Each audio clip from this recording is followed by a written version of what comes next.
offering. But I just want to spend my time today in prayer, and I'm going to do a lot of writing, and I'm going to make some green lives today. I don't want to really talk about this unless I have to say something about it. But for the most part, I think what's understood doesn't need to be explained. Um, the people in this house are not real. They're all here from different places, different people have organized their presence, and they're only here to make different pieces of false evidence against me. Period. At the end of story. It's not really that major. It's not really that hard to figure out. Um, I did get an offer to go to somewhere else to live, and it's the same thing over there. So I don't really know where I'm going to live or what I'm going to do, because if I don't want to follow into the same pattern, they're setting up houses, or there is another house that's set up, and that too is predominantly men, all men, and there's one female that you're going to swap into, same way that it is here. It is all men, and the two women that are staged as here are your swap roles, but everyone else is all men. So I don't really want to interact with that. I don't know if I really want to go into that. Um, or if God even wants me to go into that. I don't know. I just know that right now it's a turnoff. And I don't really want to interact with a lot of people that want to do things online. That's another thing. It's a red flag. If you can't see your renter, if you can't verify the person, number one, these cell phones, you don't know where that call is actually being originated. If that is a voice over on the phone, if that 9 times out of 10 that is an app and not a real person. Number four, you don't know where their base is. And number five, you know that the person, even if it's just to be a lie, they're going to have some type or some form of illegal staging in the process. This is how you blend it out. And so, if you're making a false evidence picture or scenario, all you're doing is connecting profiles to the host so that it forms a narrative, even though it's false. So, if you wanted to say that Kivanya is selling drugs, then obviously I'm going to put different scouts in the house that will be very talkative about their drug association. I don't know any real drug dealer or anybody that really sell weed that's going to just come into a house and say, that's all I did my whole life. That's all I did. Never worked. I don't know anybody that's really going to do that because they don't know you. So, but in this case, this happens. So you have that. Then you have, we'll put some people, sprinkle those people around, and then we'll sprinkle a few printers around, and let's sprinkle some debit card receipts around, and let's put a lot of self-employment staging up in there. So it creates a narrative, or at least a visual narrative, that is a lot going on at this house. What is going on? Nothing but a lot of staging. That's why really people that should come don't come. The police didn't come inside the other day because they really know that it's somebody in this house that we don't have jurisdiction over. They know that. They are aware of that. So that is a flag. And it's also a flag that um, you know, code enforcement, where are they?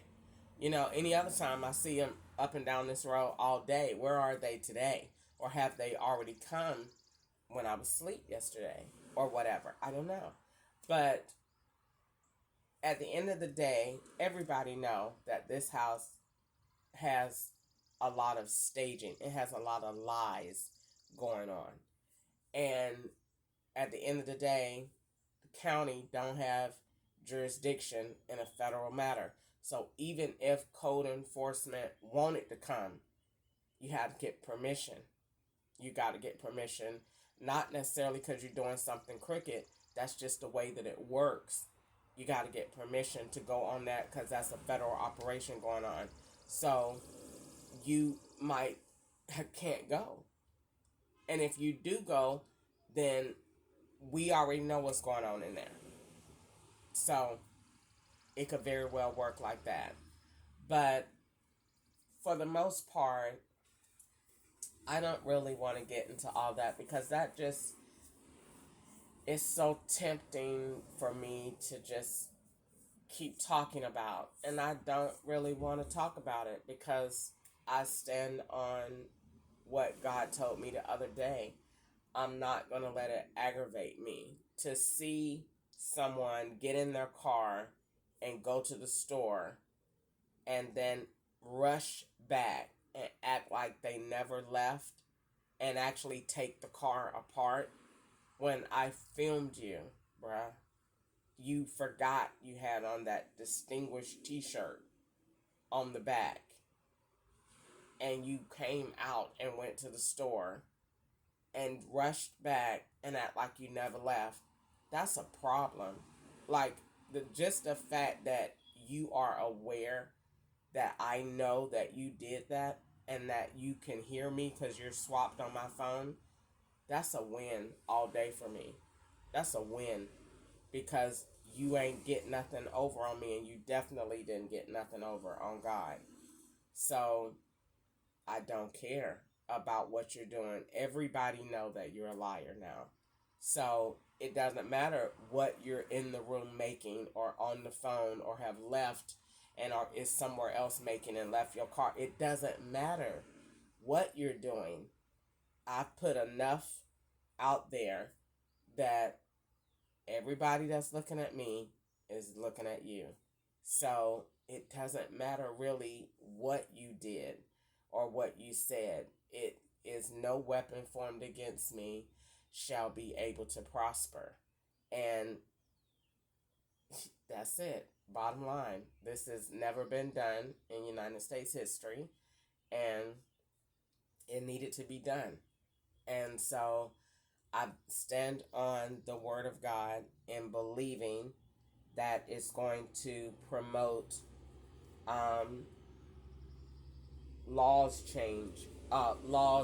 changing from a state and federal level. I do believe that. I have to believe that because I have to believe in the law, that the law is really the law. I have to believe that, or else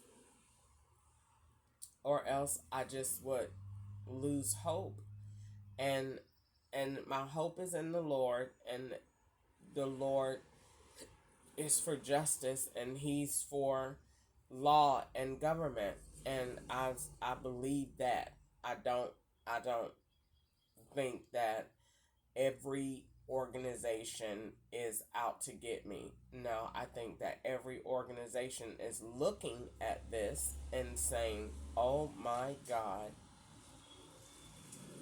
look at this mess." I don't think I know that I am the topic of so many conversations that people literally get. This is better than social media because it's juicy, it's good, true gossip.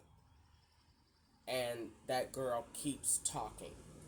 And she is saying so much stuff, and it's real. So that is where this is. And they watch to see what is she going to say next. Nothing. I'm going to get out of it. because I don't want to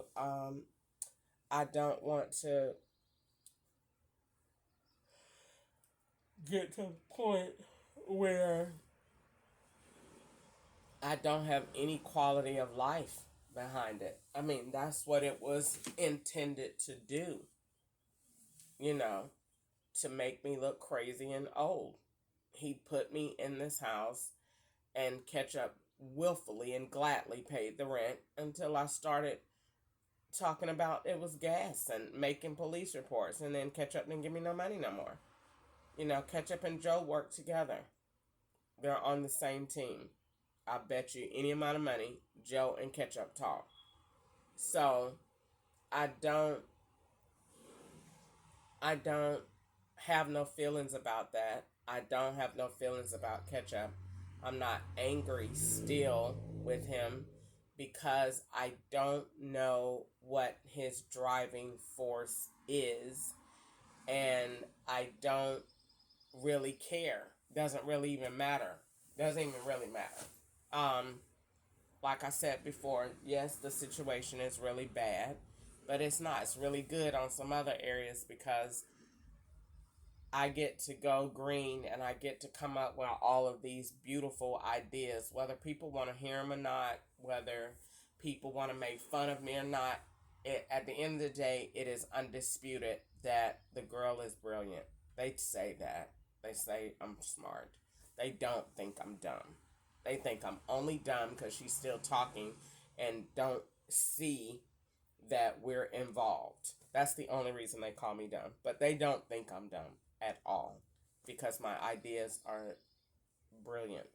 And the way that I caught this person doing this to me is too brilliant. So they don't think that at all.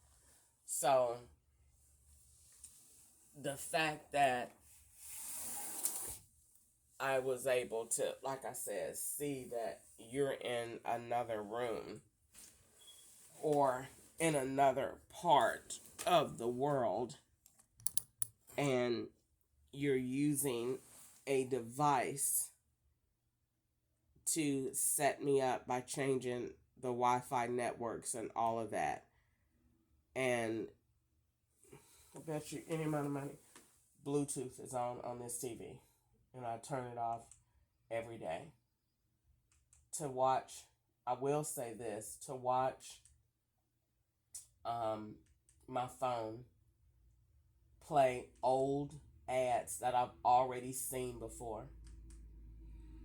They did it last night. Totally, I hate YouTube. And they use it as a source to play old information, old ads. Bluetooth, I just turned it off. Bluetooth on. I literally just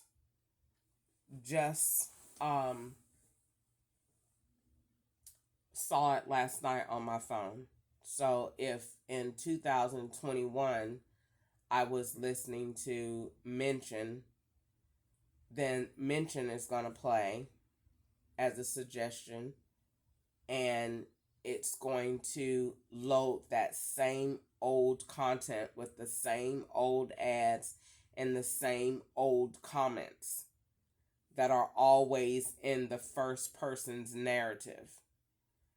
And when I look at it, I'm like, how does that happen? Well, it happens easily because all you're doing is logging into an account that was last used at that period. And YouTube is not smart enough. The system is not smart enough to know this isn't that time. This isn't that. So it's playing, basically is starting from where it was left off. So if this was a device that was used in 2023, for example, or 2021, as I said, then once you log into that email with that old device, then YouTube is just going along with that because that's all the robot knows to do is I'm just following the chain of commands. I'm not programmed smart enough yet to know that this isn't the right time and that this isn't happening and I have more current. It's not programmed to do that yet. And so this is where I easily change ads and content and the way that it's displayed, because it is now displayed in a way that is used to produce false evidence. For example, Sean Pender, it's not COVID time. So there, Sean Pender is only playing COVID messages from when it was COVID and when people use Zoom. uh, it is only playing ads that have played old content during a certain specific year or period. So this is adding to your external variables. And this is why it should not be allowed. And it shouldn't be anyway, because your content should always be live and fresh. It's just a lot that I would change with social media. I hate the fact that when I go on Facebook, all I get is a bunch of young dumb black boys that's not real pictures, with dumb smirks on their faces and dumb names that automatically suggest these are the fake profiles that is looking for your information. So it is not the picture of the person, it's the person that's created the profile that signaled you out because they're using your device. It's not even because they're really looking at your live, it's because this is your swab. That picture is fake. That is your swap. And that's why it is suggesting that you know this person, or suggesting that you are a link. Again, AI is not smart enough yet. It is, but it's not trained yet to say there is no connection. What is this, or why is this person filtered here? It's not smart enough to do that yet. So, in one way, your technology can very well be used to abuse, to harass, and to cause emotional distress and mental injury, because of the fact of the ability to manipulate that raw intelligence that can be used to change the time, change the date, change filters, that's producing information that is A, not real, and B, that is targeted to an individual, mainly to an email. And this is where I can easily go green. I probably will today, because one of my greens today was going to talk about having the ability to, in lamest terms, chip your email.